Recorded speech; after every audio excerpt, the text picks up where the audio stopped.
આજરોજ પાદરા પોલીસ સ્ટેશનના ટાઉન જમાદાર પુનિતભાઈ ગઢવી દ્વારા કોલ આવેલો હતો કે ભાઈ રામેશ્વર તળાવ ભૂકંપમાં કોઈ વ્યક્તિ ડૂબ્યો છે. એના કારણે પાદરા નગરપાલિકા 11:30 કલાકે જાણ કરતા 11:40 અમે સ્થળ ઉપર આવી અને અમારા પાદરા નગરપાલિકાના ચીફ ઓફિસર અને પ્રમુખશ્રીને જાણ કરતા વડોદરા ફાયર બ્રિગેડને જાણ કરી હતી.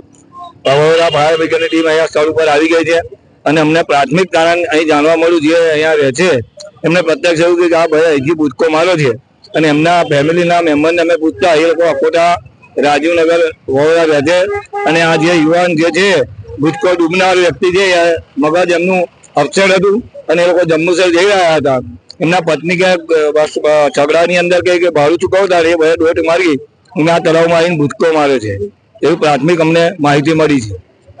ફાયર સર્વિસના સિટી કમાન્ડ કંટ્રોલમાં જાણ થયેલી કે એક યુવક અહીંયા ભૂકન ખાડો રામેશ્વર તળાવ પાદરા ખાતે ડૂબ્યો છે. જે અત્યારે અહીંયા આવતા પ્રત્યક્ષદર્શી દ્વારા જે જાણકારી મળી છે તે જગ્યાએ અત્યારે શોધખોળ વડોદરા ફાયર સર્વિસની ટીમ જે રેસ્ક્યુઅર સાથે અહીંયા બોટ સાથે પહોંચી છે અને એમને અત્યારે રેસ્ક્યુની કામગીરી શોધખોળની કામગીરી ચાલી રહી છે. પ્રાથમિક માહિતી એવી મળેલી કે જે યુવક છે જે અસ્થિર મગજનો છે અને તે પાદરા ડેપોથી દોડતા આવીને અહીંયા જંપલાવ્યું છે અને અત્યારે વડોદરા ફાયર સર્વિસની ટીમ બહારથી શોધખોળ કરી રહી છે, કારણ કે 3 મગર પણ તળાવમાં છે તેવી માહિતી મળી છે. લગભગ અડધો કલાક થઈ ગયું, રેસ્ક્યુ ચાલુ નથી કર્યું, શું કારણ?